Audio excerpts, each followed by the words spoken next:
What's going on, ladies and DeGents? Welcome back to the Distinguished DeGents podcast, your one and only home for degenerate pro-am gambling. I'm one half of the Distinguished DeGents. I am Steve, Big Bucks Abeyta, and joining me as always, it's the one and only Jason Money Mansmann. Money Mansmann, I have officially given my wife her 2 weeks notice that football is coming back, and that she will not have me as a spouse from September up until the Super Bowl, because it is time to get back into the swing of things. It is time to talk everything NFL, all player, and in this episode especially, we are bringing in the very first time player props. Yeah, that's right. Which we talked a lot about, but this is the very first time we've ever done a futures episode regarding player props. So what are your expectations, not just for this channel, for yourself? Where do you think this is going to go for today? This is going to be a fun one. I'm definitely bet more futures this NFL season than I have in years past. And to be honest with you, I really haven't bet sort of any player futures before. But I got a couple that I really like this year, so I'm looking forward to it. It should be a fun thing to get into. Unfortunately, our buddy Vitrell couldn't join us today, but that's okay. DeGents original. We'll give some good content and hopefully get some winners out there. So. Yeah, amen to that. By the way, for those who don't know, our buddy Vitrell, a.k.a. the Commissioner, he has set to start his own podcast as well, Fantasy 10 for 10. Make sure you check that out on all platforms. Make sure you like and subscribe if you like this channel. Subscribe to our YouTube. Follow us on x.com/DeGents podcast. And with that said, I got a lot. I wasn't sure where to go with this, but we have a total of, I want to say, at least 10. It's looking like 10 potential picks from each of us that we are giving out completely free of charge, by the way. No Discords, no Patreon, no bullshit. We do this straight from the heart, straight from the hip.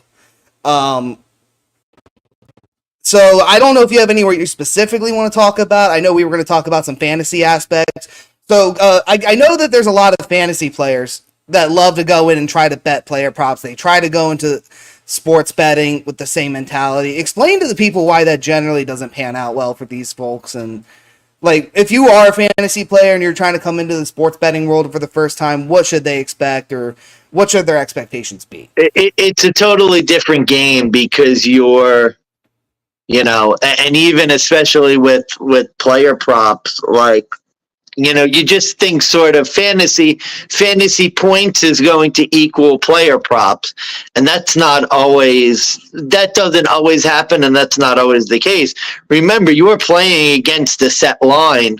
So if you're just a fantasy player who thinks, oh, great, Amon-Ra St. Brown's going to have a great year, and I'm just going to bet all his overs, if the numbers are set abnormally high by the market, that's not going to be a key for success. And also, too, especially with the futures episodes, you kind of got to remember that, like, these are season-long bets, and there's going to be a lot of things that happen. Quarterbacks getting injured, quarterbacks outplaying their, sort of original estimation, running backs getting hurt, injuries. Like, there's a whole bunch of different things you need to account for in sports betting that you don't necessarily need to do if you're just a fantasy player who's thinking, like, I know who the good people are and I'm going to just bet them all over. That's not necessarily going to be a winning betting strategy for you, to tell you the truth. No, and again, this sort of goes back to the hedging policy I mentioned earlier when we were talking about division winners and, our over-under win totals. Money Mansmann disappeared. I think he'll be back. But regardless, this goes back to the idea that this is a season-long bet. When you have a season-long bet, you're going to have opportunities to double down. You're also going to have the same opportunities to hedge your bets. Prime example, 2 years ago, Jacksonville Jaguars went up against the Tennessee Titans in a Week 17 matchup. Essentially, if the Jags won, they get the division. If the Titans, or think if it was the Titans win, it goes to week 18. And lo and behold, I had a Titans ticket in my hand. I held all season. So you have an opportunity. You could cash that bet out and just re-roll it on the Jags, or you double down on the Jags if you get plus points. And you can end up being a winner in multiple different facets throughout the week. So now that we're especially getting into the player props, this is season long. This does not account for injuries. Since maybe the number does affect for injuries. So you have to kind of keep those things in mind when you're making a player prop bet, because even though the number might be set lower, there is that injury factor you have to worry about. There is a factor of, does this person get benched? Because you have to remember, if this is a player you're expecting to get high stats, but they're on a shit team, you could look at a week 17, week 18 benching. Just for the sake of, if they're playing a bad team, or if they've already made, or in the opposite, if they are playing a good team, if they are on a good team and they've already clinched a division or a playoff seeding, you're going to get probably a week or two, maybe a week and a half, where that player may not even step on the field. So you have to keep a lot of these things in mind moving forward. And with these fantasy players, they tend to play on a week by week basis. And they don't really play the long haul, and especially, so our advice when it comes to futures bets is you have to remember this is like a dynasty aspect. This is a long haul play. This is not going to be a week by week. You're not going to get a good cash out week one. If Justin Jefferson has a 200-yard game, you're not going to get a cash out immediately. You're going to have to play this for the long haul. You have to pray he doesn't get hurt. And now with J.J. McCarthy out for the year too, and you have Sam Darnold.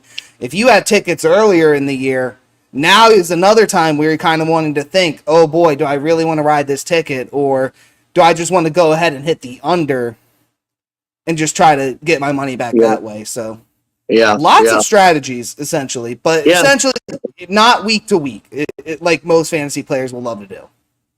No, definitely not. And my fantasy team, I got a couple injuries that are affecting things already. So these are really season long bets. Oh, and another thing too, that something I'm really looking for, especially as the season gets closer, fading the preseason. I love it. I love how good Caleb Williams look. I love how good the Bears look. Please, Barney at the bar, pound those Chicago Bears, baby. 11 wins, pound those Bears. Oh, man. The Bears are getting a lot of love, and I gotta say, this preseason, with him looking as good as he is, I'm just, salivating at the mouth for week one. I just cannot wait to fade the shit out of the Bears week one. Really can't wait. This is gonna be fucking exciting to see one way or another. Well, think about it. We do it every year with the preseason. You overreact to the preseason, and then the regular season starts, and the preseason means jack shit. So, yep. Yeah. I forget what it was. We kind of did the same thing. I think it was with you did the same thing with baseball. You liked how some teams looked in spring training, and then come regular season, they just fucking laid a giant ass egg. Arizona Diamondbacks, anybody? By the way, speaking of the Arizona Diamondbacks, to anyone who watched my baseball futures video, my division plays didn't necessarily do that well. I don't know. The Orioles still have a chance to win the division. I think the Braves are cooked. But the Arizona Diamondbacks over win totals, they are rapidly approaching that number. So it may be celebration time before too long. Might have gotten it. Meanwhile, my dumbass Colorado Rockies, let's just fucking wave and drop the All-Star Game MVP. Get nothing for him at the trade deadline. Let's just let him go for no reason. God, it is poverty franchise. And then the Waltons with the Broncos, and it's God, it's just a horrible trend. It's okay. Bo Nix is looking good too. Yeah, I know he's looking. He might be posed to be the. Can you hear me? Yeah. Sorry about that. Yeah, Bo Nix is supposed to be the starter, it sounds like, according to insiders in Denver. And apparently the game tonight against Green Bay is going to determine whether they actually roll with him week one or if they're going to go back to Jarrett Stidham. The one thing I can confirm, though, Zach Wilson, not the starter. Yeah, no, that's a shame. You could have gotten some use of your Wilson jersey. But I know. Now I have to burn it. Now I definitely have to burn it. It's got to go in the fire, and just we have to cleanse ourselves of that waste of fucking money and bullshit. But anyways, player props time. We are going to kick this off at the quarterback position. We're going to kind of keep it easy here. We're going to start off here with most passing yards. And ladies and gentlemen, boys and girls, we're going to do things a little bit differently here. No ticker on the bottom. We're going to go ahead and bring up the screen here. I will say the odds have recently flipped. CJ Stroud is now a 7-1. Patrick Mahomes 7.5-1 to lead the season in passing yards. The rest in the top 10, you got Tua Tagovailoa, Dak Prescott, Joe Burrow, Jared Goff, Stafford, Purdy, Jordan Love 18-1, which is weird. Trevor Lawrence right behind him, and that's I believe your top 11. Mid-tier, you get Kirk Cousins, Josh Allen, Herbert, Rodgers, Jalen Hurts, Baker, Geno, Derek Carr at the bottom, 45-1. Finally, at the tail end, Deshaun Watson, Anthony Richardson, Lamar Jackson, Jaden Daniels, quarterback for the Commies, aka the Commanders. Russell Wilson, Russ we trust at 50-1. No, thank you. Justin barely in front of a Bryce Young, Daniel Jones, Bo Nix, JJ, who is now out for the year, so these numbers are a little old. Bear with us here, folks. And Gardner Minshew in second to last. Those odds have now skyrocketed since he has now been named starter. And I'm trying to pull him up now. He's at 160-1. He's now 160. Wow, so he's dead last. Drake May took over. Are you kidding me? 15-1. I mean, if you want to burn money. Yeah, I guess. All right, Money Mansmann. Let's start this off. Who do you have most passing yards for the year? This is a tough one. I don't like Stroud, 7-1. I don't like Mahomes, 7.5-1. Especially, Travis Kelce, another year older. You know who I think right now, looking at it, is the best bet on the board? Now, remember, with these regular season, totals bets, sometimes I like to bet a guy who's, a lower choice, because then you always have the ability to, hedge out later. Mm-hmm. Tua Tagovailoa, 11-1. We know that Miami has those games where they blow the doors off people, and that sometimes Tua could throw for 500 yards in a game. Dak Prescott had a really good year last year. He's the guy who concerns me out of the top choices. But if I have to choose, Tua Tagovailoa, 11-1. I think that's my bet for the regular season passing yard leader, because they just paid him a lot of money, and we know Miami sometimes against those bad teams, they'll just throw and he'll get 530 passing yards in a game. Gotcha. I'm going a little bit of a different route here. However, I will say Tua was my original pick, and I almost went double up with you, but I switched it on myself. It was very close for me, and I think this is a kind of correlated bet. If you think about it, there's another way to play this. I'm actually going for the guy right below Tua Tagovailoa. Give me Joe Burrow at 12-1. Interesting choice. Interesting choice. And also with the correlated bet, I'm also taking him, if I can get it at the market, comeback player of the year. Reason being, there's a lot of it. Number one, Joe Mixon is no longer in the picture in Cincinnati. You now have a Zach Moss, who, don't get me wrong, I think is a very serviceable running back. I mean, I traded him for literally the farm to someone in my fantasy team. Why? I couldn't tell you. He gave me DJ Moore and a second-round pick. Couldn't tell you why he did that, but I thank you. But Zach Moss is not Joe Mixon. I think he'll be serviceable in that offensive scheme, and I think he'll be okay. But I know with the loss of, I believe it was either T. Higgins or Tyler Boyd. One of them is gone now. So you don't really have that triple threat anymore, but you don't have a running back who's really going to be able to carry the team on the ground like they used to. So I could just see Joe Burrow having to throw it in the air more to a Jamar Chase. to Tyler Boyd or whoever it is that's still there in Cincinnati. And he was doing really good before the injury. I think he could keep up with the pace for the rest of the season as long as he stays healthy. The main reasoning, actually, why I'm taking it, it's the Cincinnati Bengals' strength of schedule and their opponents that they're going up against. They are ranked number 6 in the easiest schedule. But if you think about it in terms of quarterbacks, the only teams in front of them are Aaron Rodgers and the Jets, which is debatable if you really want to take a long shot. Kirk Cousins and the Falcons is an interesting play, but I just think new rookie head coach, weird quarterback situation to begin with. Don't want to put my money on that. The Chargers, Justin Herbert, no thank you. That's a dumpster fire already waiting to happen. I got no hope for them.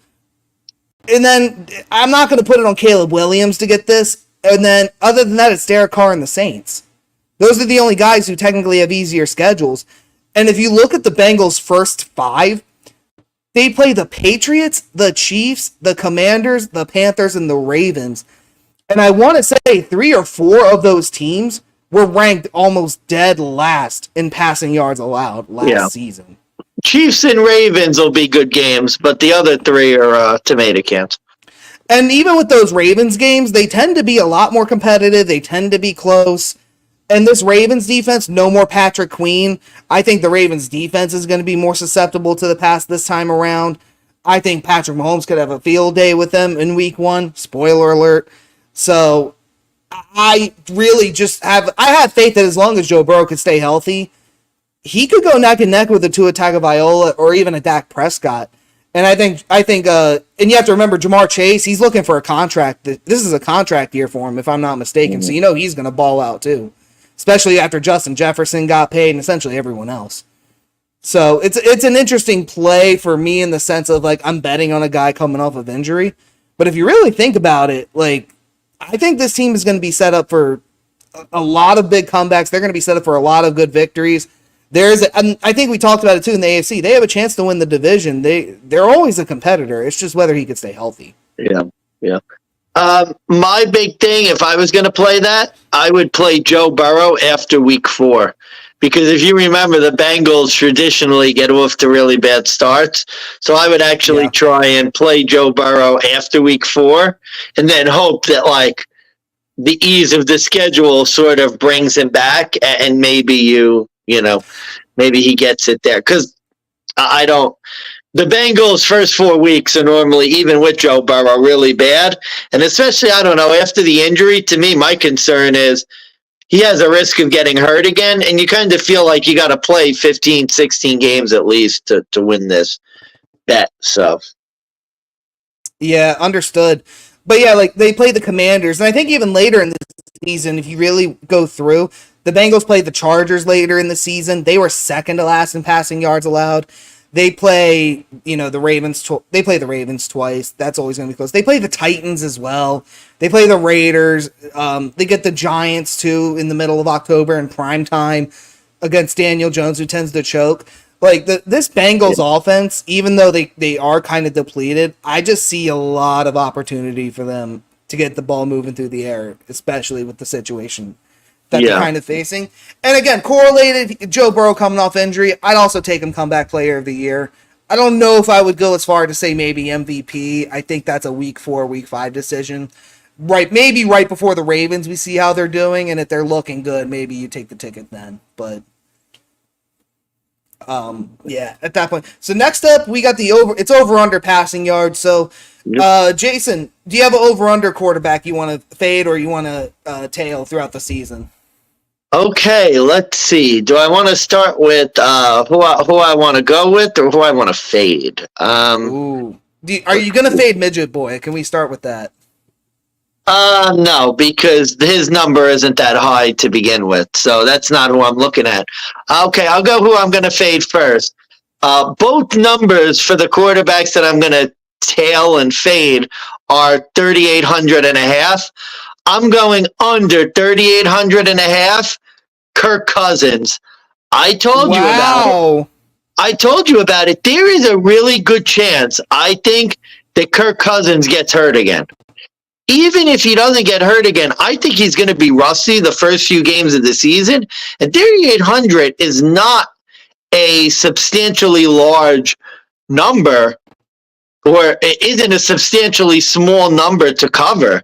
Like, if he gets started and throws for like, you know, $175, 200 in his first 4 games, I think I'm good to win this bet. So to me, again, I see Atlanta being a team that's not necessarily going to completely air the ball out. Actually, originally, before the number went up, Bijan Robinson was going to be on my over rushing yards play. So I think they're going to run the ball a lot more. I think Bijan's going to be a lot more featured in the offense this year.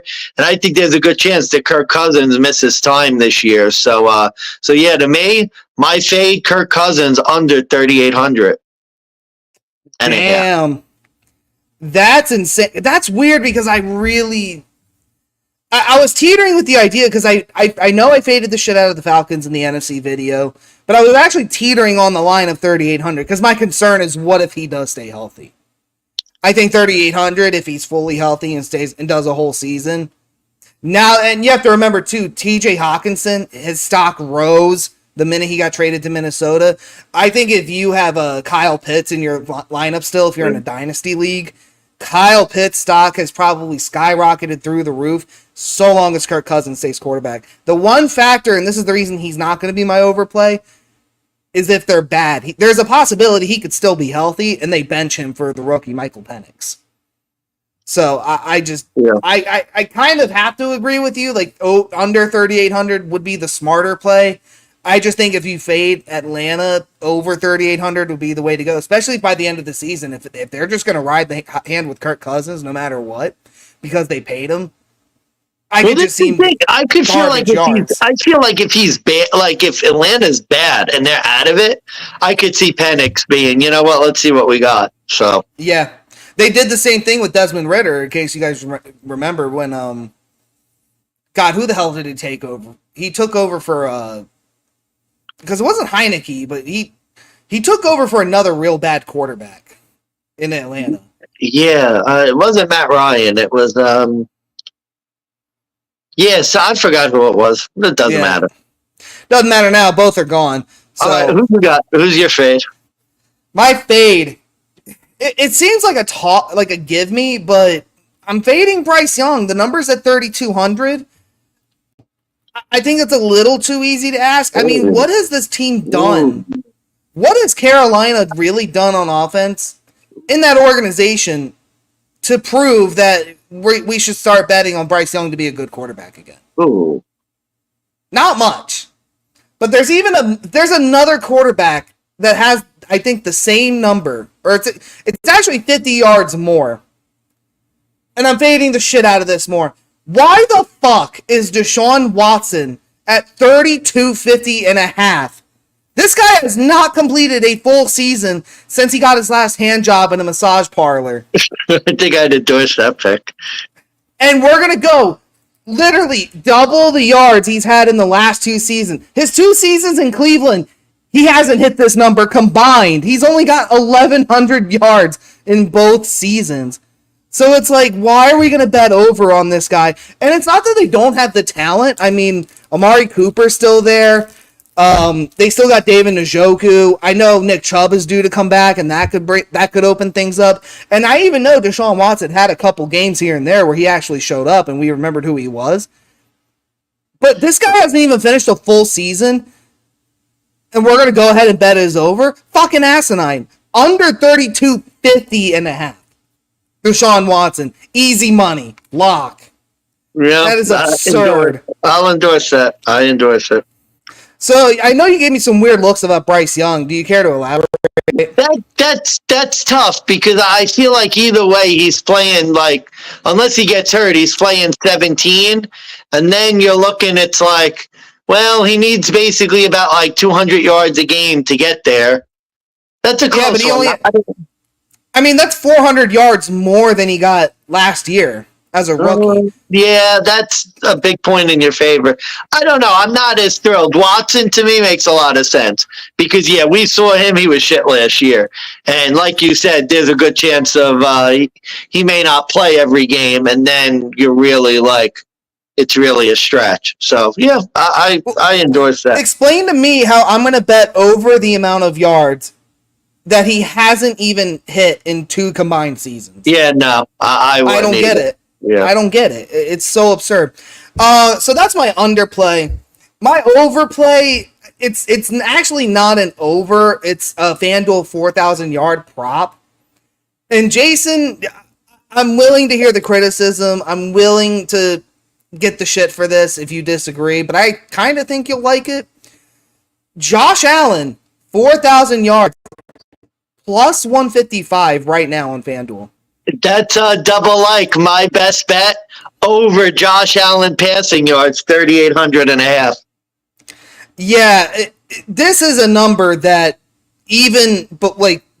now mind you, I guess the concern is that there's no Stephon Diggs, so is he still going to be able to throw it up? But if you watched any Bills football last season, did you see Stephon Diggs anywhere for a majority of that season? Not the second half of the year.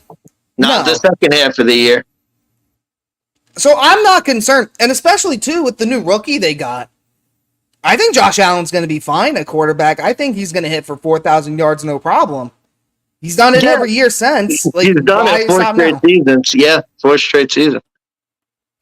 Yeah, I mean, I guess the tougher schedule is another factor too. I mean, the Bills, I think, are 23rd in strength of schedule, so they have a pretty tough year looking ahead. But I think even then, you're looking at Garbo, Josh Allen, Huck and Pray, JA17. Like, he's gonna get this number. It's just a matter of when. I don't think it's gonna be. This is one of those total overreactions on the other side with Josh Allen, where Stephon Diggs is gone, and admittedly, Joe Brady's going to run the ball more than maybe they have in years past.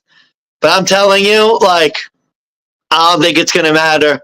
Like, from what I'm seeing, if the preseason's any indication, and even putting the preseason aside, we know the path to a Bills victory is Josh Allen hero ball. Like, let's be honest, that's what it's going to take to win these games. That's what it's going to take to be competitive in the AFC East. And yeah, I mean, he's broken 4,000 yards every year. And to me, especially with my bet, 3,800 to me is like asinine. And essentially, too, they're always saying they don't want him to run as much.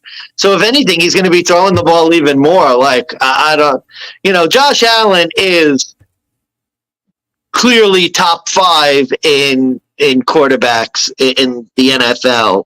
So the number they have him at is kind of insulting, and I think it's going to be, barring some like fluky injury or something, I think this is easy cash for both of us. Yeah, and especially too with the rise of Dalton Kincaid. I mean, I think he's set to be in more of an important role now that Diggs is gone. I think Kincaid's going to be the number 1 guy. And if anything, if they could run the ball more, that's just going to open up play action. So, yeah. Love it. So that's my overplay. I'm going with JA17. Longer shot plays, I really don't have too many. I mean, this one was bad, but like the Kyler Murray prop, I know we talked about it. It is really, really low. I guess the question is Marvin Harrison Jr. going to make up for more than, the rest of the faults that the Arizona Cardinals have? And I just don't know. 3,525.5 passing yards for Kyler Murray. And what I think is going to be his first full season in like 3 years. Well, that's the bet, right? The bet is he going to finish a full season? Because he hasn't the last 2 years. Is he going to finish one this year? I don't know. I'd avoid that. I mean, me, like I'm always taking a chance to fade the Cardinals, but, there's really no one. I don't see any sort of backups behind him where maybe if they get off to a bad start, there's a change in quarterback. So, yeah, I could see your bet coming in. Yeah, there's another one too. I mean, it's the same number, and it's a guy in the same division. Matthew Stafford, 38.25.5. That would be an over I'd be willing to hit. I'm just a little scared of that because, again, age is starting to play a factor, and health is a question. Like, he was healthy last year, which was good, but I don't know if I want to swim in those waters. Gotcha. Big Dick Sam Darnold here, now that we have his numbers and they are live, looks like we are... Where are they saying Sam Darnold is going to go? 34.75.5. Do you have any interest in that? No, because the Vikings could be bad, and let's be honest, that's the type of team where, I mean, if anything, I'd be looking more under with that one, because that's the type of team where it's like Darnold first 8 games sucks, they try Jaron Hall again, or one of those other bozos that they have at quarterback. Josh Dobbs, bring back Dobbs. Yeah, whoever. Yeah, like whoever they have, I could see them trying that. So Darnold's a dangerous play. Although I am rooting for Sam. Yo, Vikings Jets in overseas, maybe in London this year. Oh my god. Yo, I'm hyped for that. I want to see Sam Darnold crush the Jets in London. Like, I'm ready for it. I would love that so much. Oh, that would be great. Sam Darnold to crush the Jets and send Robert Saleh packing. Oh god, that would be great. Aaron Rodgers just stays in England. He doesn't even fly back to the States. Does another ayahuasca trip. He's just like, fuck it, I'm doing fucking ayahuasca in England. Fuck you guys. All right, I'm ready to move on to the rushing props. Are you good? Yeah. Let's go. Yeah, let's do it. All right, we're now going to the most rushing yards for the year. Next slide up, we got Christian McCaffrey in the lead, 6.5 to 1 right now. These are older odds. These were from, I believe, 3 weeks ago, so bear with me as I pull the current numbers up to make sure that is accurate. Next up, looks like we have Jonathan Taylor, 7.5 to 1. Derrick Henry, still 9 to 1. Oh no, Derrick Henry shot up to 12 to 1. Saquon, 10 to 1. Breece Hall, 9 to 1. Bijan, 8 to 1. Looking at the rest of this chart here is going to be your bottom feeders, but Josh Jacobs, you're looking at 16-ish to 1. Kyron Williams, 18 to 1. Isaiah Pacheco, Zamir White, 22-25. Second half, James Cook for I believe he's on the Bills still, or did he get fucking left in the dust? Nope, he's still there. 29 to 1 with Kenneth Walker Jr., Travis Etienne, Jahmyr Gibbs, 30 to 1. Devon Achane, Rashad White. Joe Mixon, we mentioned earlier, 38 to 1. David Montgomery, 45. Bottom list, we got Aaron Jones, Zach Moss, Tony Pollard, Ramondre Stevenson, 50 to 1. Dev Singletary, Lamar Jackson even cracked the list above some other running backs. Gus Edwards, Nick Chubb, DeAndre Swift, Kamara, and Raheem Mostert, 60 to 70 to 1. All right, I believe it's my go first, and this is the Barney play. This is the stereotypical, no real logic other than he's just the guy, but I really do just believe this is Christian McCaffrey's title to lose. Yeah. He's set up for success in the San Francisco 49ers. That O-line, I really don't think has really been changed all that much to where I think that his running skills and abilities are going to be affected. Obviously, the injury concerns are there because it is C-Mac. He does have a history, but I just don't... He did a full season last year, led the league by a clear 300 yards. Although, I will say Nick Chubb getting injured very early in the year, you have to kind of wonder what would have happened with that. Derrick Henry now being on the Ravens, that's another big factor. But I really just, I think this is a one-horse race. It's C-Mac or nothing for me. Yeah.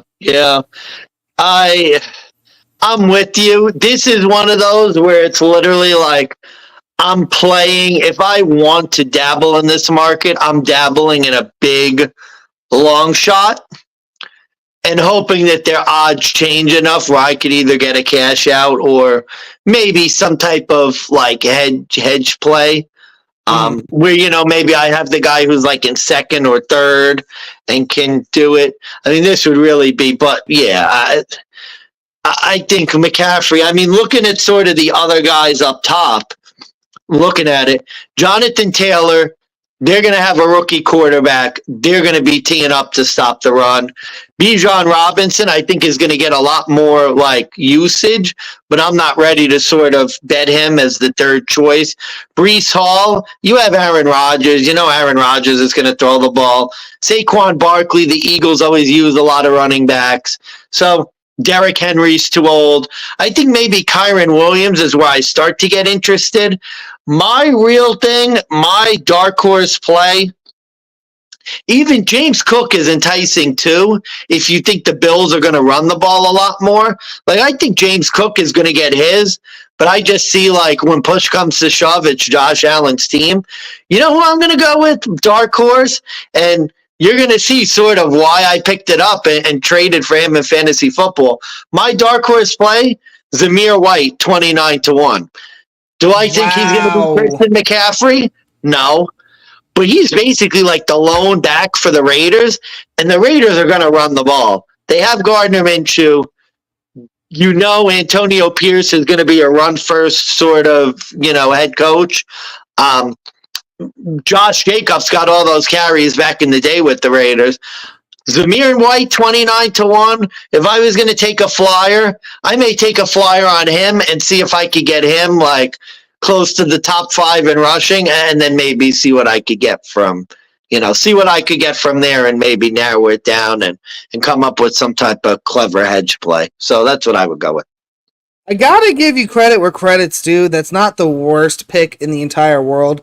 And I will say, in the 4 games he did start, the Raiders not only went 3-1, 112 yards, 71, 145, 69 yards, 17 to 25 attempts in each game.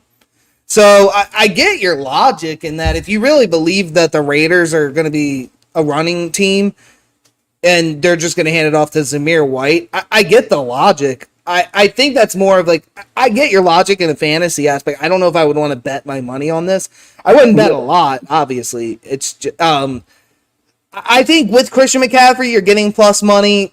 That's like where you put the bulk of it. But if you want to put like, I don't know, some pizza money, a Happy Meal type situation on another guy, for me, it's not going to be Zamir White. This is going to sound crazy too. I actually kind of want to know your thoughts on Ramondre Stevenson, 46-1. All the other guys, it seems like they're either in dual running back committee situations or they're on teams where they're going to have to pass or they have effective offenses. But the Patriots are like, they seem like the team that's already doomed for the season, but Ramondre Stevenson is not a scrub at running back by any means. I could just see them feeding him all the time. And it's kind of like he gets it by attrition, not necessarily like... presumably defensive coach, sort of the lone back in the system. I think I think the logic's there. That makes sense. I think the logic's there for Nick Chubb. If you believe he's going to come back strong, you're getting him at 60-1.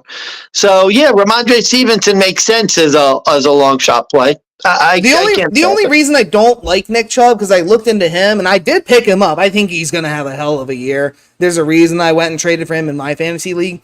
The problem I can see in Cleveland is, number one, if Deshaun Watson starts sucking, does that affect the play? Like, I could see if they're down 30 points by the third quarter, are they just going to start letting Watson throw? Are they just going to abandon the run? And also, Cleveland, they do running back committees all the time. So I could just see Nick Chubb having good games here and there. I just don't know if I see him as like a running back leader. Yeah. And I get you. Ramondre maybe Ramondre, Zamir White, Nick Chubb may be guys to look for their over rushing yards, maybe more than this particular bet. But yeah, I can't fault you. I was thinking the same way. Yeah, and I will say too, Nick Chubb, he was second in 2021, but that was 1,259 yards. That was like a 600-yard gap between him and Jonathan Taylor back then. 2022, it was Josh Jacobs. He was the leader. And I think if you think he's going to do better in a Green Bay system, that's another guy I'm looking at maybe considering. Now that A.J. Dillon's not going to be a factor there, it's going to be Josh Jacobs. Essentially, it's going to be his committee. It's going to be his spot to lose. That's another one. Derrick Henry is a bold pick, but I'm not going to go with him for most rushing yards. But I do love the number, and I'm picking him as my over. So Derrick Henry, right now, he's only sitting at 950.5.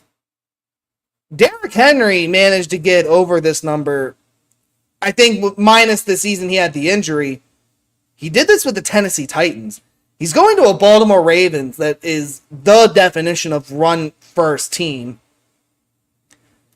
He's going to be in a system where he's not going to... and now, where the Ravens were normally a running back committee, they offloaded their whole running back squad. It's Derrick Henry and, like, nothing. So if it's not Lamar Jackson getting it, it's going to be Derrick Henry. And I just think if the Ravens keep him healthy, which is a very big if, and the Ravens organization, not exactly known for being the healthiest team. Yeah. A lot of players tend to get injured and stay on the injury report. So it's risky, but I think you're getting a low number at a guy who was a top 5, top 10 running back every season. With arguably a worse team. You're now putting him on an improved team, an improved O-line nonetheless. Yeah.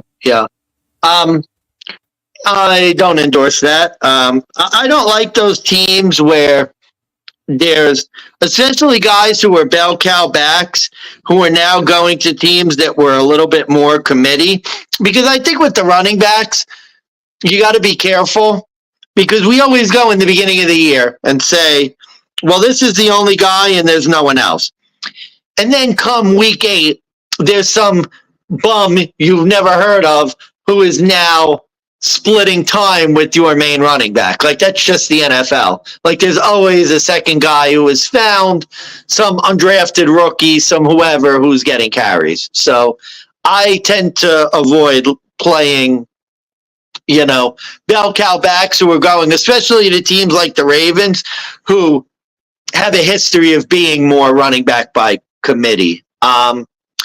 So that's not what I'm going. I could go with Zamir White here for the over rushing yards, but I'm going to be, and I definitely will place a bet on that, but I want to be a little more exciting. So you know what I think I'm going to do? And this is a little risky because he picked up an injury, and right now the number's currently locked, I guess, because they're still waiting to see with the injury.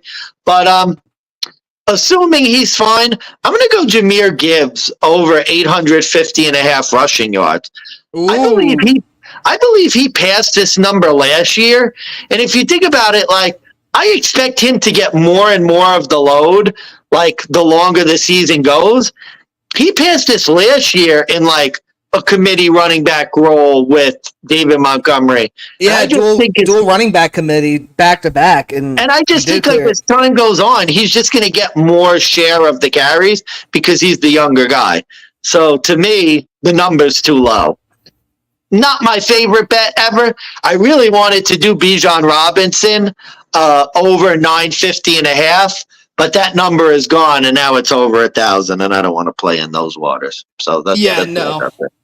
Jahmyr Gibbs, that's not again, it's bold. I get where you're coming from. That it does make sense, especially too if you think David Montgomery's going to be forced his way out. I could see a situation with the Lions maybe closer to the trade deadline.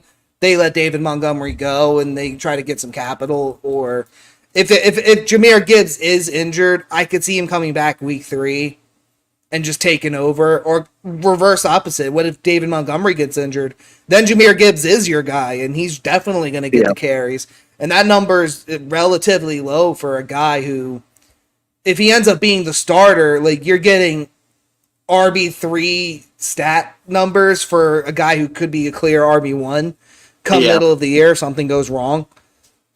Or if everything goes right and everything goes as they expect, he's still going to be expected to hit over this number. Not a bad play at all, sir. Not bad. Yeah. But, another one I was looking at, speaking of White, Rashad White, 825.5 over. More bold. Right now, he looks like he's sort of the clear number one. And he broke that number last year when their running game wasn't any good. So I was thinking that maybe he would be a guy to look at. But again, the same thing. Is that a situation where some guy you never heard of by week 10 is eating his target share? So just another one I was thinking about, but not necessarily a endorsed play there. Well, I do have a play that I think you could get behind, and this is a bold one. And I think the number did shoot up to officially it's 1,500 yards. And we're going to talk about unders now. Mm-hmm. I'm going to go under 1,500 yards for Saquon Barkley of the Philadelphia Eagles. Yeah, makes sense. I know it's against the public narrative, but go ahead. I think this is a smart thinking. Why are we betting on a guy who hasn't really played a full season? And the ones he did, it was in terrible situations. I tried to look up DeAndre Swift last season when he went to the Eagles. Really, I think he did end up going over this number, but it really wasn't by much. And I just have a lot of concerns about Saquon Barkley being able to finish the season. One time since 2020 or 2019, really, since the 2020 season, he's beaten the number ones. So. And last year I know he came close. I think it was 963. But I mean, this is a guy where like I look at rushing attempts, what's the number? Rushing touchdowns, what's the number? Rushing yards, this is a prime. I get 1,000 yards. Can he even finish a full season? Under. Eagles have a running back committee, Kenneth Gainwell. I mean, how many times has that happened in the Philadelphia Eagles? You have a starter, a clear number one, and all of a sudden you have this third string guy on third down, and all of a sudden he's the next fantasy stud, and they're utilizing him more often. Philadelphia, they're going to be a passing team with AJ Brown and Devonta Smith. They're getting Dallas Goedert back from injuries too, so I could just see that, and especially too teams now. I think they're going to be looking to stop the push-tush bullshit. So I think that's going to take away from Saquon Barkley, where normally he's like the goal line back where you're expecting him to pick up the yards kind of from there. I just don't see that happening. I see Saquon being like a first and second down back, and that's it. Yeah, even if he does finish the season. It's a bold play, but I like the thinking, and especially whenever you're fading the public, that means you're probably getting a good number. Because everyone's like, oh, the revenge tour, and Saquon Barkley is going to show the Giants, so I like it. Good thinking. Yeah, and remember when we were supposed to get that with A.J. Brown and the Titans, and that never happened? We were supposed to... How many revenge tour games have we supposedly heard of where that never actually happens? Yeah, like, you got to be careful with these revenge... Like, the Sam Darnold revenge tour where he plays the Jets in England, that's a funny narrative, but do I really think there's any merit to it? No. Like, by the time that game comes down to it, it's really going to just be who's going to be the better team to bet on, or what's the Vikings will be like 10-point underdogs, and and we'll be like, do we really want to bet on the Jets? That'll be like what we talk about. Do we really want to bet on the Jets? That'll be the handicap. Do we really want to bet on the Jets? Yeah. So for me, this is like, do I really want to bet on a Saquon Barkley to like finish the season? In this case, I do, because even if he does. Like, if you're telling me DeAndre Swift, who is arguably healthier, debatably better, but let's emphasize debatably, he may not be, but, you know, DeAndre Swift was supposed to pick up that role too, and he, like, never really took off either, so I don't know why they think Saquon's going to do this all of a sudden. Like, let me see Saquon finish the season first before I bet him to get 1,000 damn rushing yards. Yeah. Well, you're not going to like this pick, but it should, if you were paying attention to my fantasy trades, it should make sense. Under 925 rushing yards, Josh Jacobs. Really? I don't know if I like this. And here's my thinking. This was a guy who, You look at that. You look at sort of what happened with the Raiders last year. It was a guy who was getting all the carries, who ended up sort of losing his job in, towards the latter part of the season. And look, I think this is just a guy who's got a lot of tread on the tires. And I just don't, again, Green Bay, he's not going to be the bell cow back anymore. And this is a guy who, when he had his best seasons, he was the bell cow back. His best season, 340 rushing attempts when he had 1,600 yards rushing. Like, I don't know if he's going to get that again. And you look at last year, 3.5 yards per attempt. 2021, he had 4 yards per attempt. He had about 4 yards per attempt in Vegas 2020. And I don't know if he's going to get 270, 250 carries with Green Bay. And essentially, too, remember, Green Bay, they've got a young quarterback who everybody's talking up and how he's going to be a league leader in passing. So do you think Green Bay is going to be running the ball 25, 30 times with Josh Jacobs every game? I don't see it. I think this is an underplay. And if people thought about it more, all those people who were talking up how Green Bay is going to toss the ball and what's his name? Jordan Love, is going to be an MVP. Well, if you're thinking about that, that means they're not going to run the ball a lot. And Josh Jacobs is a Derrick Henry type runner. He gets better as the game goes on. He runs the ball 30 times in between the tackles and sort of wears you down. Trust me, you as a Broncos fan, you've seen that story before. Josh Jacobs wearing the shit out of the Broncos. So, yeah, that's my play. That's why I traded him in fantasy. It's an underplay for me, dog. Here's my concern, and really, it's like you kind of have to think he's taking over for Aaron Jones, who, let's be honest, Josh Jacobs does not have the same build as an Aaron Jones. He's not really a power back. Probably more like a elusive running back situation where, kind of like you said, he beats you down by attrition. He's not going to plow you over. He's not going to take down 5 guys like Derrick Henry. You're just going to hand it to him 30 times. I get the logic. My problem is that, like, when Aaron Jones was healthy, he cracked this number, I think 3 out of the 5 years he started. Josh Jacobs, former rushing leader, you're now going to say not just under 1,000, under 925. That I don't know if I can endorse. Because the thinking is that Josh Jacobs is still as good as you think he is, even though you traded him. I think that he's got enough tread left on there, and I think in a team with Green Bay where he's not going to be relied on as much in the offense, I don't see him being a rushing leader per se, but I could see him getting over this 925. But yeah, I mean, I get the logic. If it's Green Bay's going to be a passing team, Jordan Love's going to be the guy. Yeah, it makes sense. I just don't know if it could be me. Yeah, no, I mean, look, it's a bold play, but I think we got a good chance. I think we got a very good chance. I'll tell you what, though. There's another guy on here with a higher number, and I think it makes more sense. Under 1,025.5 rushing yards for Breece Hall.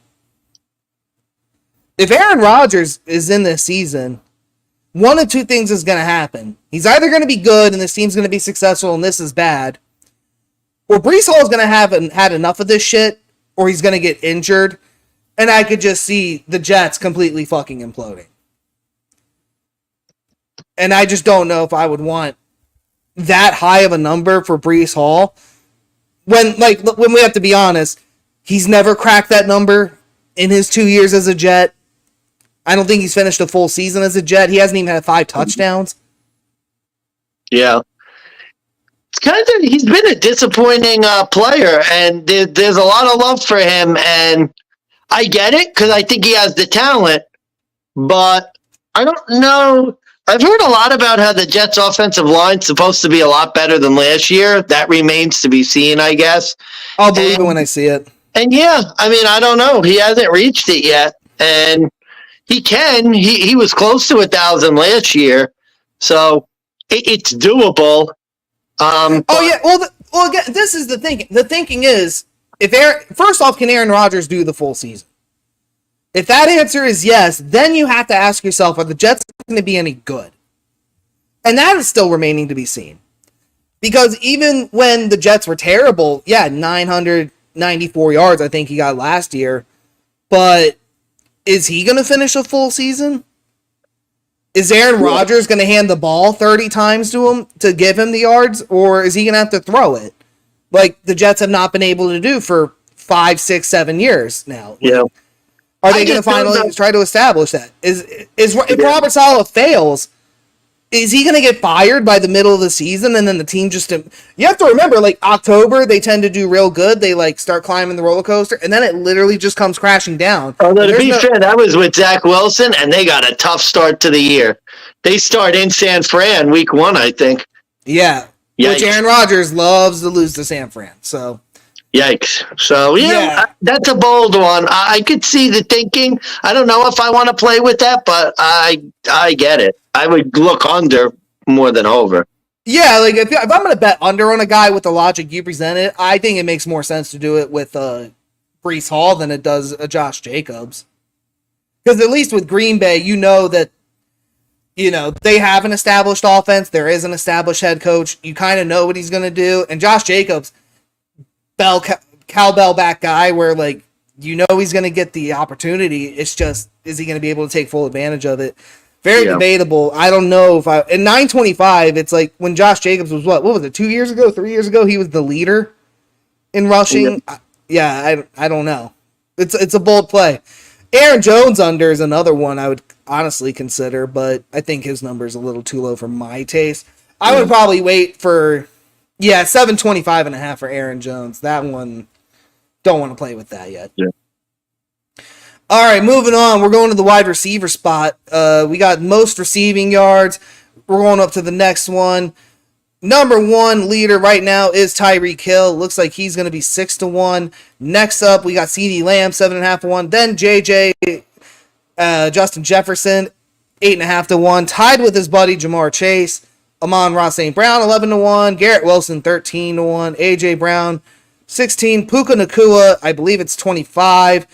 Drake London, of all fucking people, 29-1 with Chris Olave. Middle tier, you got the likes of Marvin Harrison Jr., Jalen Waddle, Devontae Adams, Mike Evans. Stephon Diggs, 50-1 with DJ Moore, Cooper Kupp, DK Metcalf. Bottom of the list, you're looking at Calvin Ridley and Chris Godwin and Travis Kelce, 80-1. Malik Neighbors, Zay Flowers, Tank Dell, 70-1. T. Higgins, Amari Cooper, 60-1. 55-1. Christian Kirk, Brandon Ayuk, Michael Pittman. And there are other receivers listed. Those odds are also way higher. So, Money Mansmann, this is going to be the one that I think we're going to be all over on the place. Yeah. Where do we go here for receiving leader of the year? Yeah. Well, I'll tell you, Amon-Ra St. Brown is interesting because he's trending in the right direction.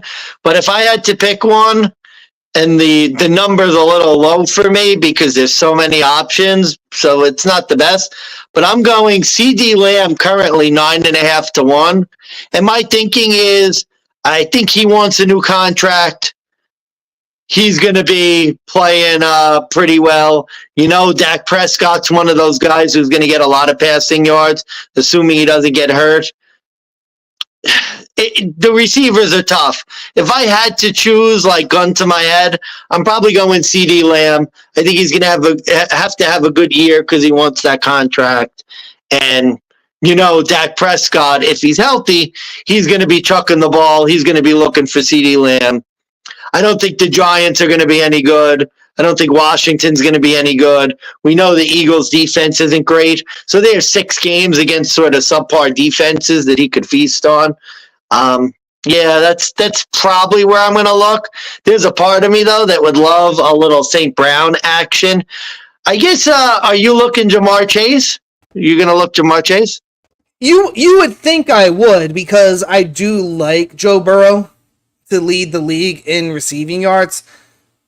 But more often than not, that doesn't tend to be the case in these types of bets. If you look historically, it's usually never the same team that has the receiving and the passing yards.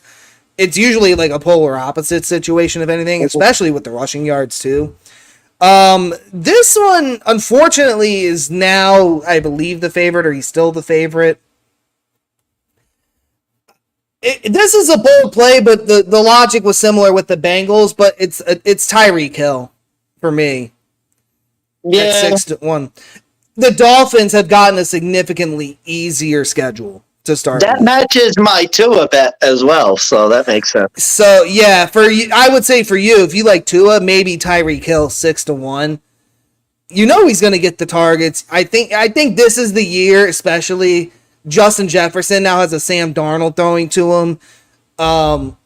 You know, you got a CeeDee Lamb who's like on a contract year, but like, let's be honest, with Jerry Jones, I'm concerned that CeeDee Lamb's going to sit out for a period of time. Oh. And that could affect that bet because he hasn't even reported a training camp, I think. Yeah. He's not showing up. So like the possibility of him sitting out is real. Jamar Chase, I think it's a similar situation. Chase wants a contract year, but I don't think he's sitting out completely. I think if push comes to shove, he will come back to play with Joe Burrow. They have that relationship, whereas CeeDee Lamb and Dak, I don't think are as close. Tyreek Hill has the contract. He has another 2 kids that he has to pay for. But again, bottom feeder passing defense teams that the Dolphins are going up against. And not to mention, you get the Bills twice this year, and no offense, like, your Bills defense this preseason, Jesus Christ, if Caleb Williams could cook them, We didn't have a good first game. I am concerned for the state of the Bills. And we talked about it too. We think there's going to be a change of pace in the AFC East. We think the Dolphins are going to take over. I think this is part of it. I think you just expose the Bills' pass defense for what it is. I think Sean McDermott could get fired over this. But Tyreek Hill to lead the league in receiving yards.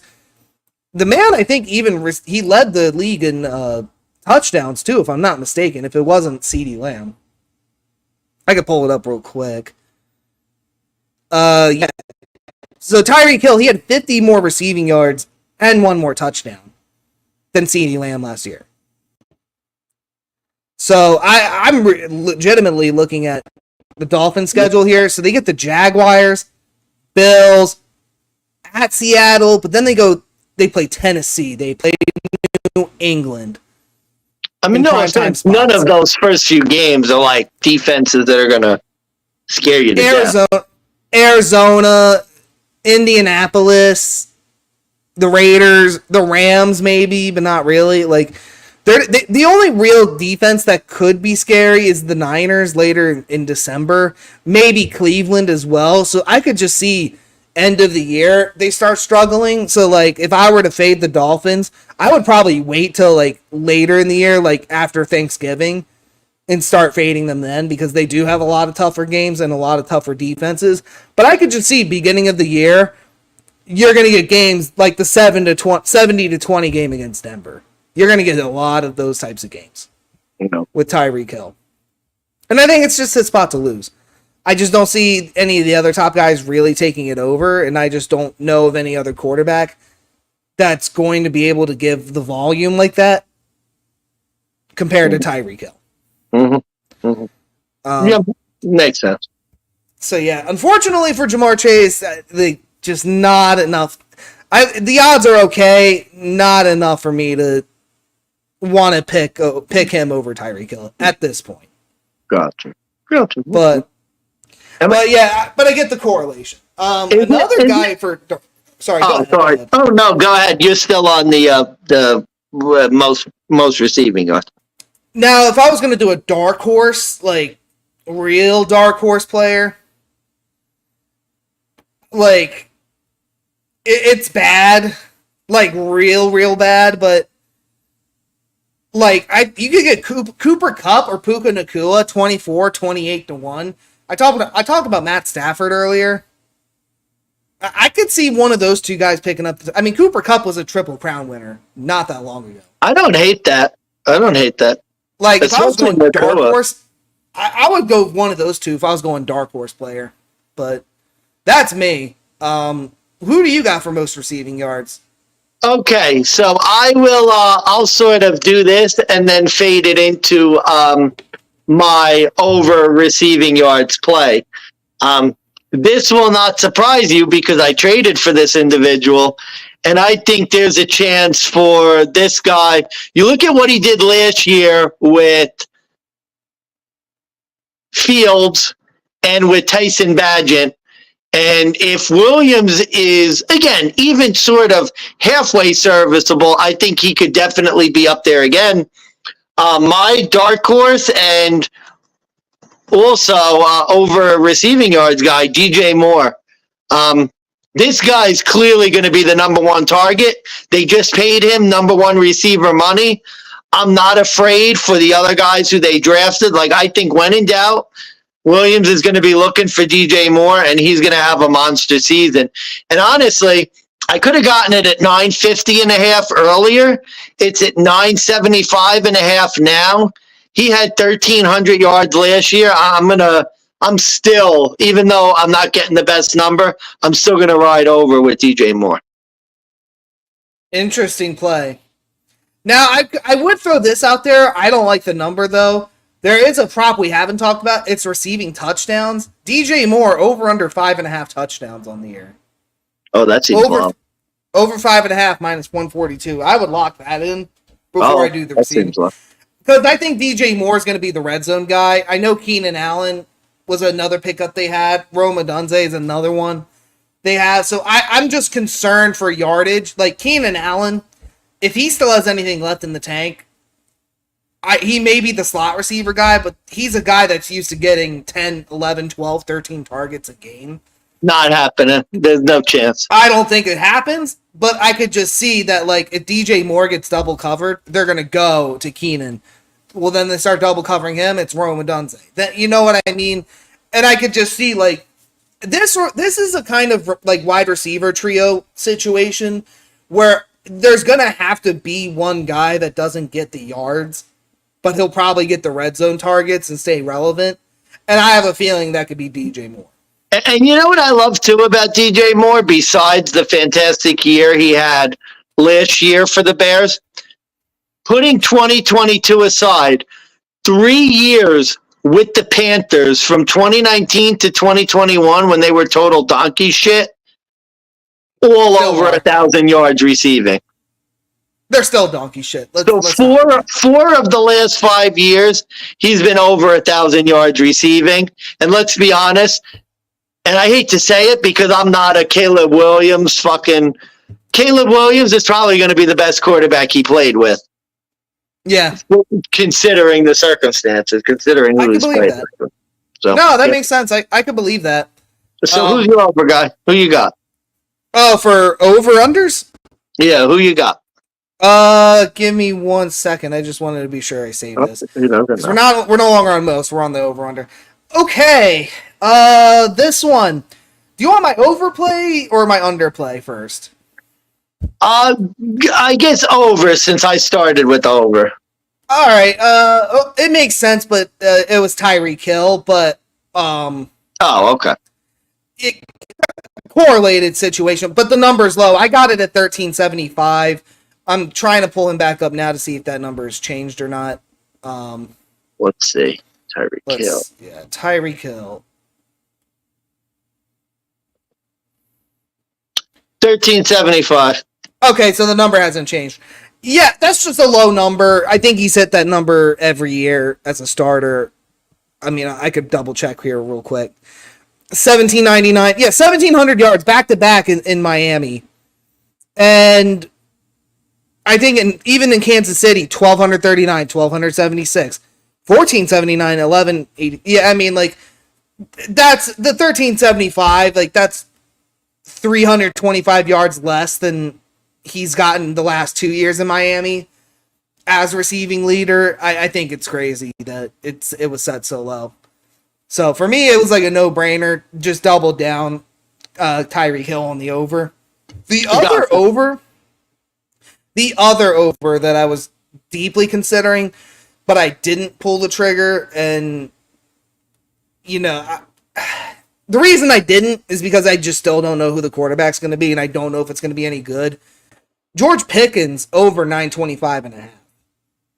If you really think about it, though, George Pickens had, I think, what was it? He had the last Ben Roethlisberger year, and then he had 2 years of Kenny shit Pickett. Like, yeah, I think the argument could be made that, like, same thing. Whoever's going to be quarterback for Pittsburgh, this is going to be the best quarterback he's had.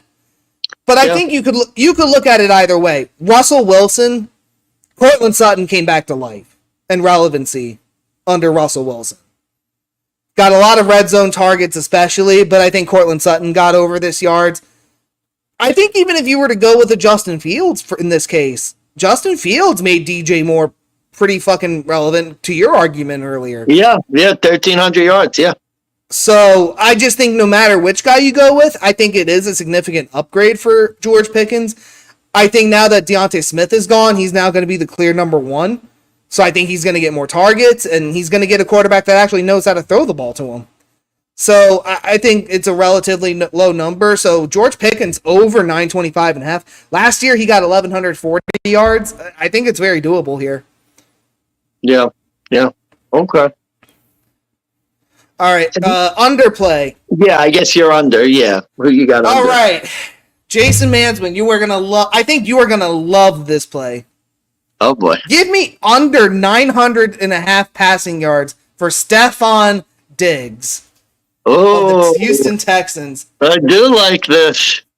First of all, Tank Dell, and the reason I picked him up, that was the red zone guy for CJ Stroud before he got injured.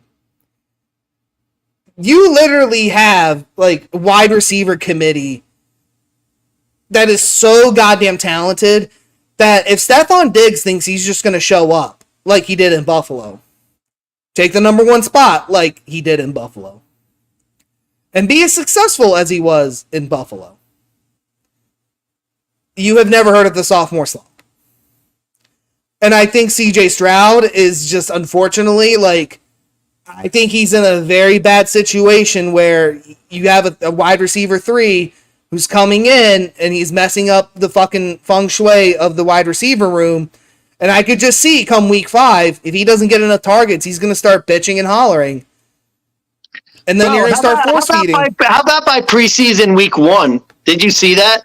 Yeah, I did. Week 1. So you were about 7 weeks too late, buddy. Yeah, and not to mention, too, you mentioned the second half of the Bills season with Stephon Diggs and how little he did. I'm going to try and pull up his game logs, but let me just tell you that, like, he was not that useful later in the season for the Bills, and I just don't know what success Stephon Diggs is really going to have coming into a Houston Texans team with everybody coming back. I just don't, like, I don't know what the expectation is for him, but I could just see one of two ways. He's either not going to get the targets because there's just not enough to go around, or I could just see, like, outright, I could just see he doesn't get enough and he throws a temper tantrum and wants another trade. Yeah. Meanwhile, mind you, he was unhappy with the targets he was getting in Buffalo. He literally had 100 receptions every year with the Bills, and that was still not good enough for him. Yeah, we'll go from week 10 up. 3 catches, 34 yards. 4 catches, 27 yards. 6 catches, 74. 4 catches for 24. 4 for 48. 529. 4 for 26. His last week, week 18, he had 87 yards. There's a lot more games than not where he's not even eclipsing 50 yards a game. And now you're going to another team where, like, let's be honest, you're the 3. You're the slot.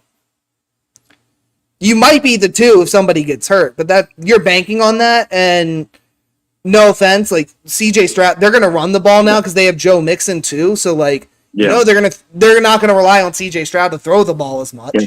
And like you said, sophomore slump, like the league is gonna try and catch up. So that's always a thing. I mean, I guess the number's hard because he's been 1,000 yards every year, but who was the quarterback? Yeah. And no offense, if you're going to tell me C.J. Stroud is as good as Josh Allen after one good year, let's see you do it like 5 years in a row. Well, not to mention too, how many times did Stephon Diggs get yards because Josh Allen hero ball, like just hucking and heaving it. C.J. Stroud is going to take the sack before that even happens. So he's not a turnover machine like Josh is. I do not like Stephon Diggs for this year at all. I don't like this number. I think the number kind of tells you that they have high expectations for him. I just think that Stephon Diggs, he's going to be like, remember when Odell Beckham Jr. went to the Rams and everybody thought he was going to take off and like be the new stud alongside Cooper Kupp, and then he only ended up ever getting like what, 2 catches a game, 3 catches a game up until the fucking Super Bowl before he got hurt. It hasn't been the same since. Same thing in Baltimore. Odell Beckham Jr. went to Baltimore and they thought he was going to be a stud. He really didn't do shit either. That's another guy I'd love to bet under on because I'm sure that number's ridiculous, but I don't even know. You know, I just can't imagine. Yeah, I just can't imagine we're betting on Stephon Diggs that, like, just for the 900 yards prop alone, like, forget touchdowns, forget like receiving yards or for most receiving yards for the year. Like, where are we getting that Diggs is going to be like the same stud we're used to? He's going to be a 3. I don't know if he's going to get the amount of opportunities. It's absurd. Yeah. No, I'm with you. That makes sense. It's bold. That makes sense. But then again, I'm going no less bold because I'm fading probably the best receiver in football. And you mentioned it before. And I'm shocked that the number's still at 1,300 considering what happened. Justin Jefferson under 1,300 receiving yards. Ooh. Look, he doesn't have Kirk Cousins anymore. Now, I've been sort of fading Kirk Cousins, but no offense, like, Sam Darnold is not Kirk Cousins. Whoever's behind Sam Darnold is not Kirk Cousins. And, I mean, 1,300 yards is a lot. And there's Jordan Addison, who's probably going to be there. And there's TJ Hawkinson, who's probably going to be there. And the Vikings aren't going to be very good. Like, I don't know, to me, 1,300 yards, like, Justin Jefferson's still going to get his. He'll still be, like, good. But to expect him to get 1,300 yards again with this quarterback array, I don't see the Justin Jefferson 200-yard receiving games happening all the time. I just don't think, I just don't think it's there. I mean, he got 1,000 yards last year. Now he got 1,800 the year before, 1,600, 1,400. So again, I'm definitely going against the numbers, but I just think with this quarterback, the difference in quarterback, I think we're going to see something different. I will say the numbers don't support your theory. In 6 games without Kirk Cousins, 4 of them he's gone over 80 yards. Or no, 3. Excuse me. 3 yards. First game against Green Bay, 58, 27, 84, 141, 59, 192 against Detroit. Yeah. So it's bold. I'll admit it. Yeah, I guess the question is, like, I guess the correlation to that is you think Sam Darnold's probably not going to have a good year at quarterback. Well, I just think, like, Sam Darnold, I could see him throwing to the tight end a lot. Now, don't get me wrong. I don't think Sam Darnold's going to do particularly well. But I could see, like, Sam Darnold getting 250 yards a game and throwing to Hawkinson, to Addison, to KJ Osborne, if he's still there, who knows? And, I mean, like I said, I think Jefferson's going to get his, but 1,300's a big number. That's a big number. And I don't know if Sam Darnold's going to stretch the field in the same way. I don't know if Justin Jefferson's going to get his 70-yard touchdown receptions this year. Yeah. Like Sam Darnold's, he's like a West Coast type quarterback. Yeah, I could see the fade. The fade makes sense. But I think that correlates to, like, you have to fade the quarterback. You fade. Minnesota's looking like they're gonna tank this year. It just seems like. Yeah, my Giants week 1 bet is going to be an interesting one. Yeah, it's going to be rough. Any other dark horse over-unders? I know, like, again, there's tons of guys here. Yeah, trying to think of who else. I know Neighbors for the Giants, everyone in New York is going crazy on him. his number's at 875. The problem is I don't trust that quarterback at all. To tell Daniel you the Jones, truth. yeah. Yeah, I don't trust Daniel Jones. It's a shame because on the yardage, it looks like they have a Keon Coleman. I don't think they have a Khalil Shakir, which is a shame because I think. Yeah, they don't have Cortland Sutton either. That's one I would really love to fade and hit the under on. Yeah, Keon Coleman's at 625, and it's just hard to tell because I don't know. I'm thinking that Keon Coleman's going to be the number 2 behind Shakir.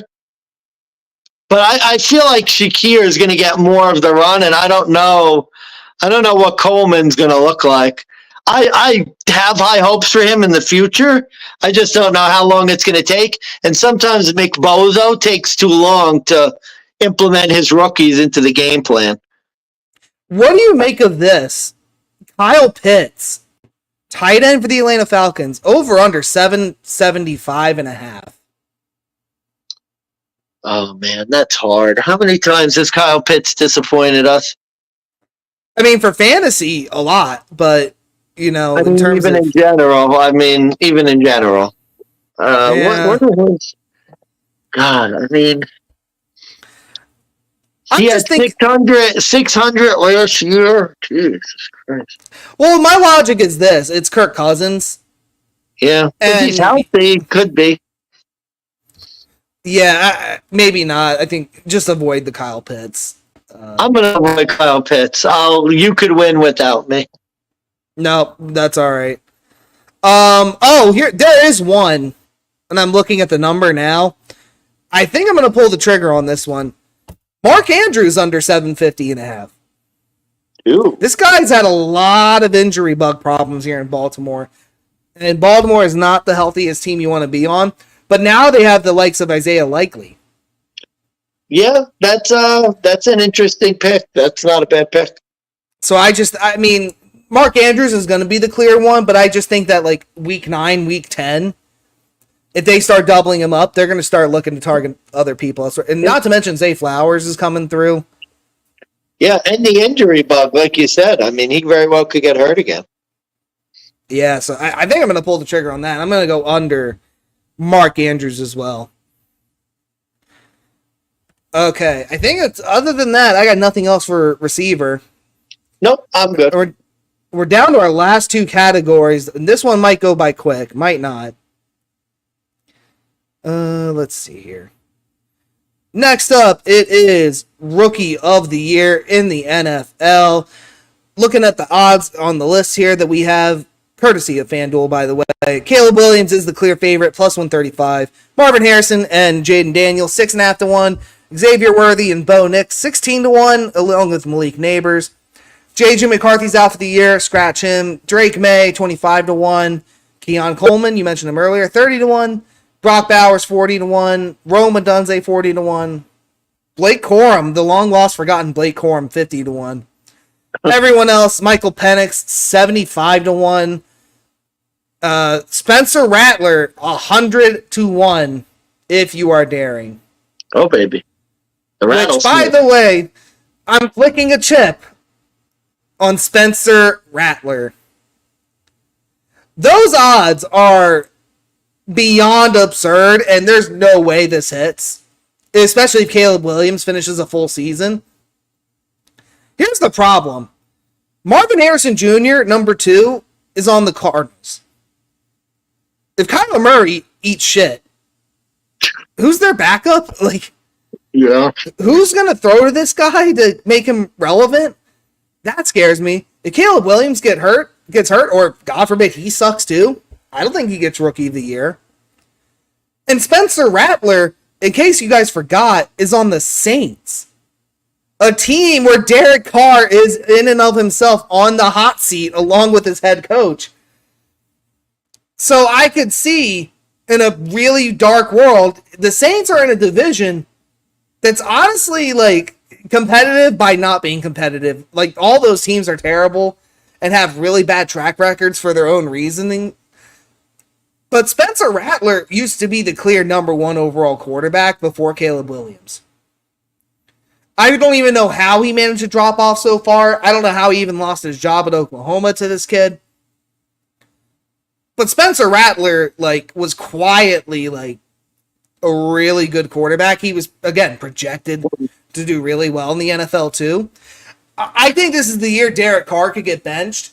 And I could just see a world where if Spencer Rattler leads the Saints and takes the division, wins a playoff game even, Caleb Williams tanks, and Marvin Harrison Jr. has no one to throw to, I don't know if the other guys are really going to get it. And let's be honest, these are the types of awards that are quarterback-based.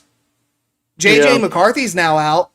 So unless one of these other position players, like, breaks a record or, like, does something spectacular, I don't know if I see that this year.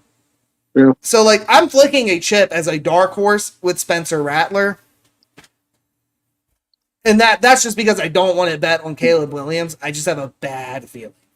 So you're not going to like this pick, but if now my heart, God, I really want to like 37-1 just flick a chip on Keon Coleman, because if Josh does have a great year and Coleman is the number 2 with Shakir, I could see him having a big year and having a chance if the quarterback sputter. But honestly, who I really want to flick a chip on, who I think is more realistic, Bo Nix. I mean, think about the rookie quarterbacks. Like Denver, Yeah. I mean, he has a good coach. Denver could be halfway decent.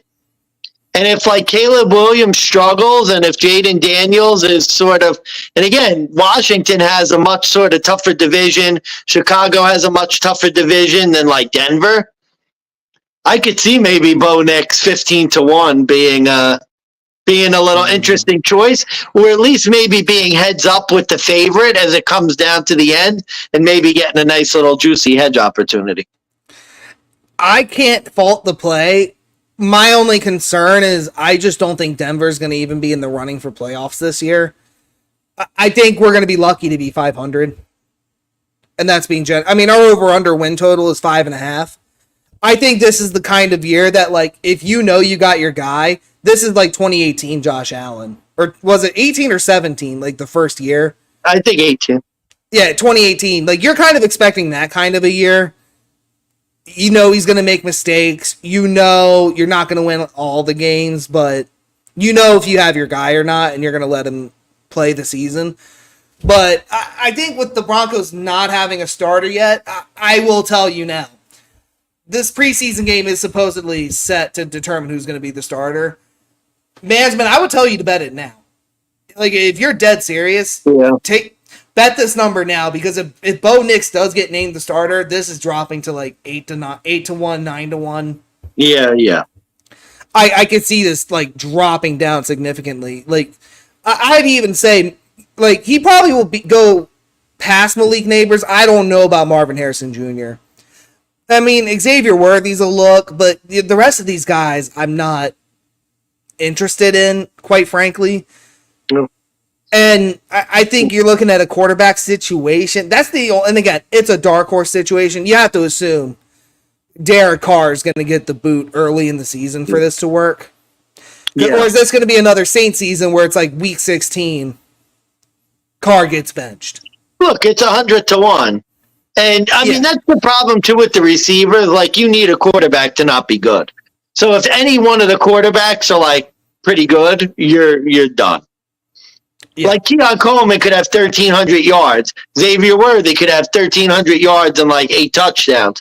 And if Nix, Daniels, or Williams are, 3,900-yard passers with like 35 touchdowns, 10 interceptions, they're going to win. So, yeah. Well, especially, too, if they take a team to a playoffs, it's a lot. Malik Neighbors is a sucker's bet. I wish they had, like, no options, because to me it's like I would love to bet some of these, like, no's. Like Malik Neighbors. Again, a lot of good stories. He's supposed to be a beast. Malik Neighbors isn't going to have a quarterback. Like, Daniel Jones sucks. So, ooh. It's like... You could...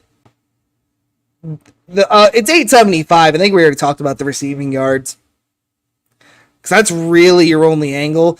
The other thing you could do if you're interested, rookie passing yards, Bo Nix, plus 440. Which is, I don't know what you. Then again, though, I think at that point, if he's beating out passing yards, you think he's getting Rookie of the Year. Yeah. So maybe not. And again, that's a good tip, folks. By the way, what you just saw there, that's basic. That's called playing the same thing but getting a better number. Yeah. Trying to find the better number. Why would if Bo Nix is the rookie passing yards, do you think he wins Rookie of the Year? The answer is yes. I think really the answer for any of those quarterbacks. Like, I don't see any of the rookie quarterbacks not winning passing yards or winning passing yards and not being the Rookie of the Year. Yeah. No, Bo Nix, I don't hate it. I don't hate it as much as I thought I would. I don't think it's going to hit. Well, see how today's preseason game goes. Yeah, well, no, I just think down the line, like, Caleb Williams is clearly the guy. Like, I think it's Patrick Mahomes, and it just seems like they're pushing this Caleb Williams kid down our throats with his fucking bullshit painted nails, holding hands with other fucking rappers and shit. Like, I don't know if you saw that, too. That was fucking weird. Yeah. But, like, I would say this, though. Like, Caleb Williams, clear starter. He's going to get the nod. He has to tank to not get this, and then you kind of have to look at everybody else. And that's kind of, like, really what I would love is, could I get the field, or could I get Christ, why am I blanking now? Caleb Williams versus the field, Rookie of the Year. I would hammer the field, even if it was like minus 200. Yeah. Like, I would take it up to there. Because I think there's a real possibility. Any of these...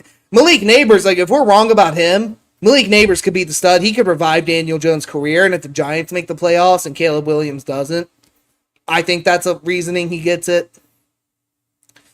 Same for Xavier Worthy, in a way. I think for the Chiefs, that's another dark horse where, like, I think if you're looking for a guy who could take over for Tyreek Hill, that's him. And if Xavier Worthy quickly becomes Patrick Mahomes' number one target besides Travis Kelce, which, let's be honest, wouldn't be a far cry, wouldn't be impossible to believe, because the rest of that receiving core is either pending misdemeanors or not there, or, you know, they just suck. Yeah. So, yeah, for me, like, I'd rather play the field than play Caleb Williams, but... yeah, other than... God, see, I'm looking through these guys, and I'm trying to see if there's anyone else. Yeah, like, I guess Bo Nix is a decent play. For me, I would go Xavier Worthy. Because, and kind of like I said, it's the idea is that the other three quarterbacks are going to have to suck or not be as good. Xavier Worthy's going to be on a playoff contending team. And if he quickly becomes the number one, if he gets 1,300 receiving yards and becomes the clear number one, I think he gets it. Yeah, it's hard to think that if he becomes the number one, he's not going to get his chow with Mahomes. So that makes sense. All right. Last but not least, we are on to the final subject of conversation.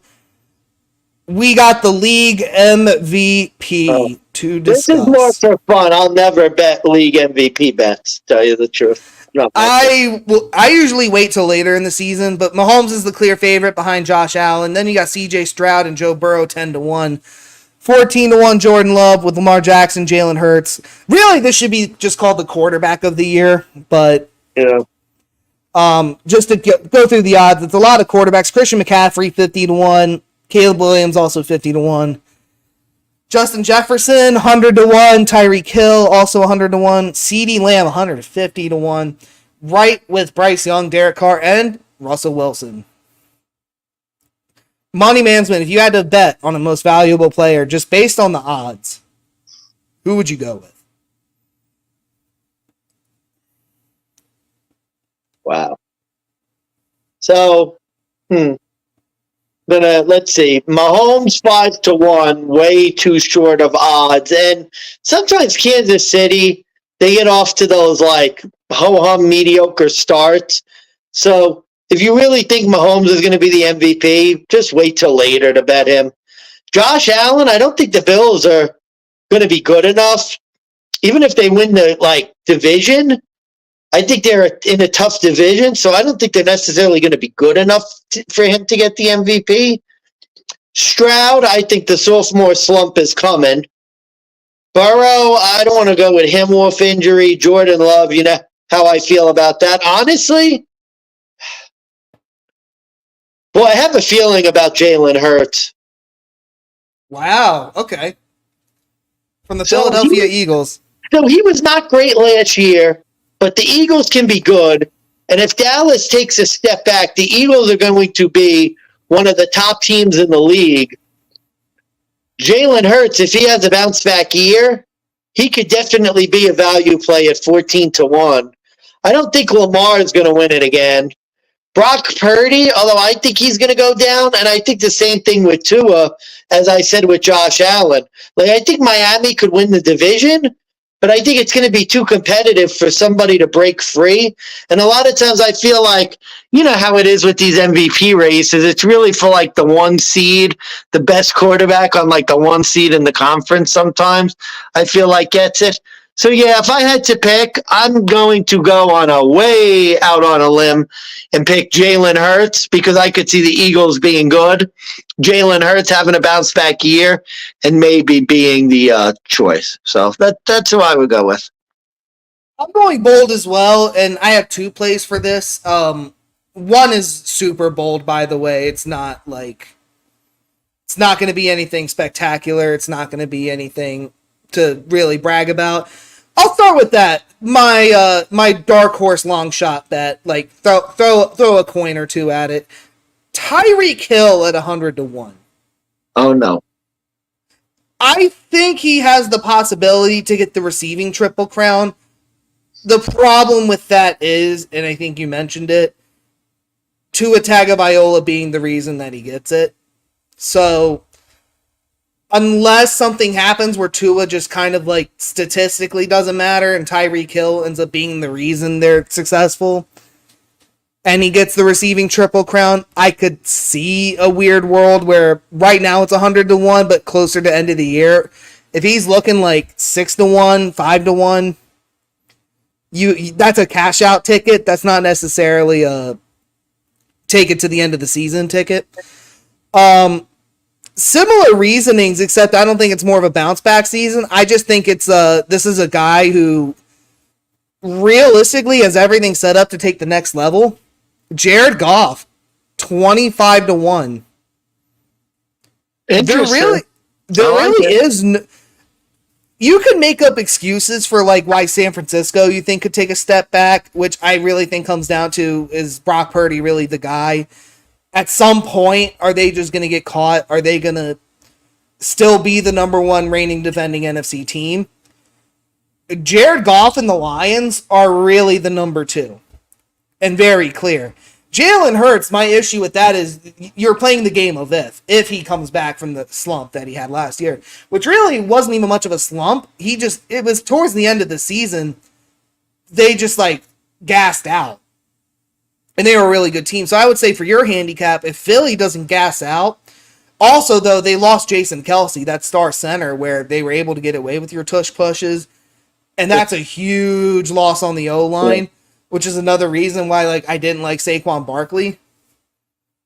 Jared Goff, though, the Detroit Lions have all but doubled down and just said, we're coming back again. And I could just see if Jared Goff takes it to the next level, less mistakes, and San Francisco just has one or two of those bad games, against Cleveland and Minnesota.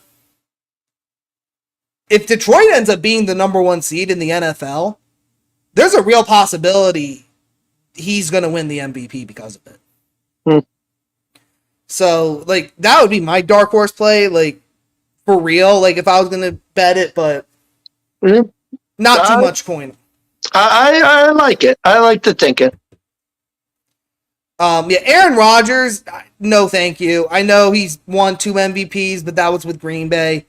Hasn't done enough for the Jets. I don't think he's going to get the number one seed, even if he does make the playoffs. No thank you there. Yeah, I think that's sucker money. And Christian McCaffrey, I could see him leading rushing yards and rushing touchdowns, but how many years has he done that and not gotten MVP? I'm not going to make that sucker's bet again. I just feel like if C-Mac's good, Purdy's good, and Purdy will get it above him. I don't think so. I just think San Francisco is one of those weird teams where, like, it would be C-Mac or nothing, but we've seen C-Mac go off the rails stats-wise and, like, be really good and just nothing. You know, doesn't get the MVP when arguably there was a year or two he should have. Yeah. So I don't want to bet that.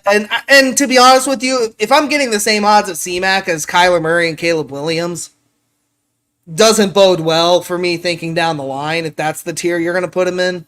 Yeah. At least with Goff, he's in a decent area odds wise where, like, I think it's within the realm of possibility, and I'm getting a good number early. Yeah, if the Lions are really good, maybe you got a chance.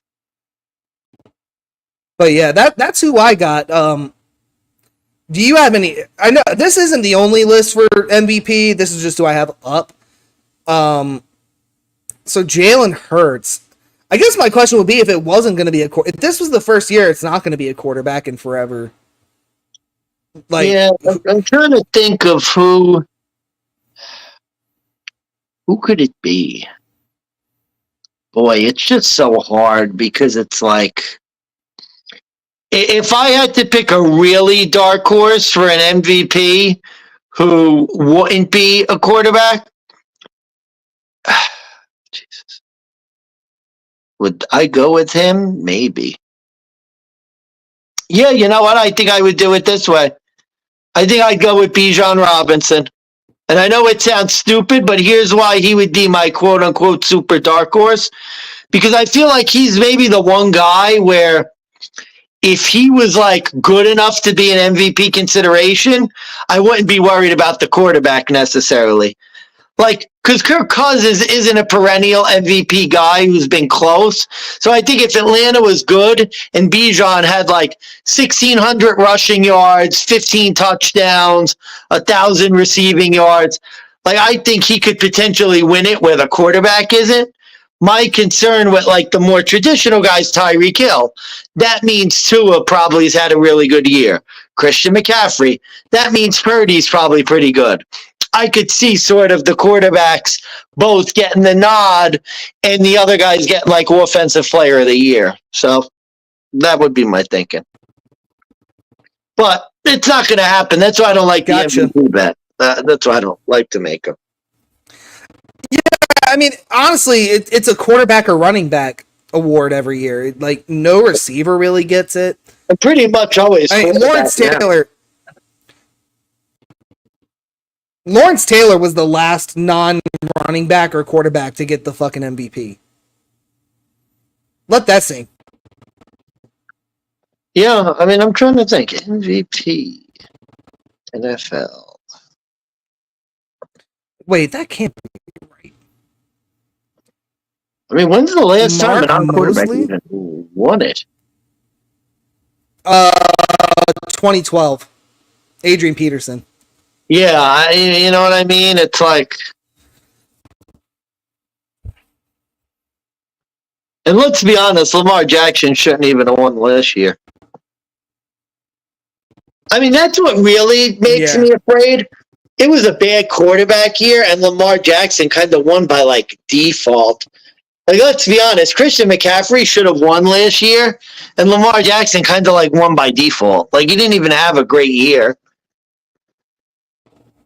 Yeah, no. I don't know if a non-quarterback's ever going to win it again. I think one day they will, but they're going to have to... And that's why I said, like, Tyreek Hill, he'd have to get the Triple Crown, but the problem is you have Tua Tagovailoa, so I think something has to happen with him where that makes sense. Yeah. Which is why I kind of just abandoned that, and I went to Jared Goff. Yeah, yeah. I hate the MVP. Yeah, not the most fun, unfortunately, but that's it. We made it through all our player prop bets for futures. We are 2 weeks away from the NFL season. Next week, Mansmann, we have our fantasy draft. We will be joined with Commissioner Trell with the fantasy 10 for 10 podcast. Money Mansmann, any final remarks? Anything left? No, we covered a lot of stuff, and just remember too that these future bets doesn't necessarily mean that once the season starts you could stop, because these numbers are going to be changing, and especially early weeks of the season, I'm telling you, overreaction Sunday, week 1, you're going to be amazed how the numbers change after 1 week. So keep that in mind. Yeah, overreaction week, that is our favorite betting week in the NFL. Week 1 is literally in 2 weeks, so be on the lookout for our week 1 handicap episode. We will be doing that shortly. Oh, yeah. Oh, yeah, baby. Let's go. We're back. Yep. Oh, and last thing, folks, because I know we've been doing a lot of futures videos, and I know we've been pretty inconsistent. So once the NFL season starts, we will be back, full schedule, full steam ahead. I will still be sparingly putting out our UFC picks with Spaceman Sam. One of our other buddies, Glenn, he will be possibly joining us for the UFC videos as well. Yeah. He says he's in for a guest appearance, so he's a character. You guys will love him. However, we got a NFL on our minds. We're looking forward to that right now. Yeah, other than that, I can't wait to see you guys in 2 weeks. We're going to go over the fucking week 1 games. Every game, every spread, every money line, every over-under.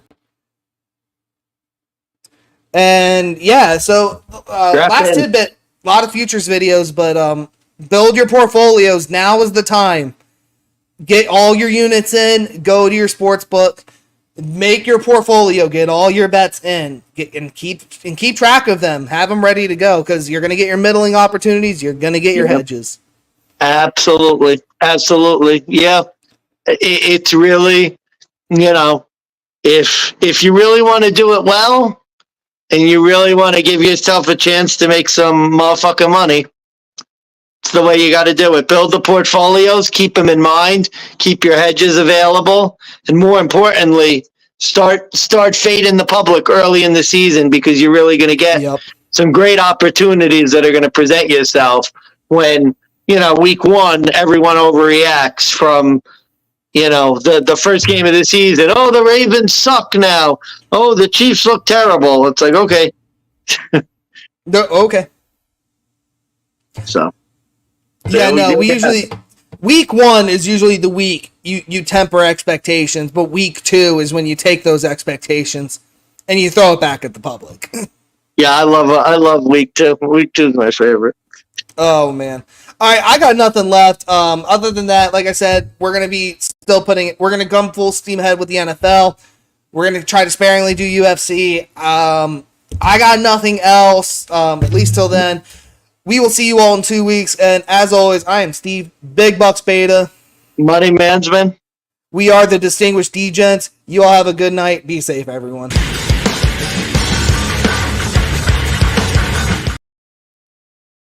One more thing. Tell him, Mansmann. Go make that motherfucking money. Signing off.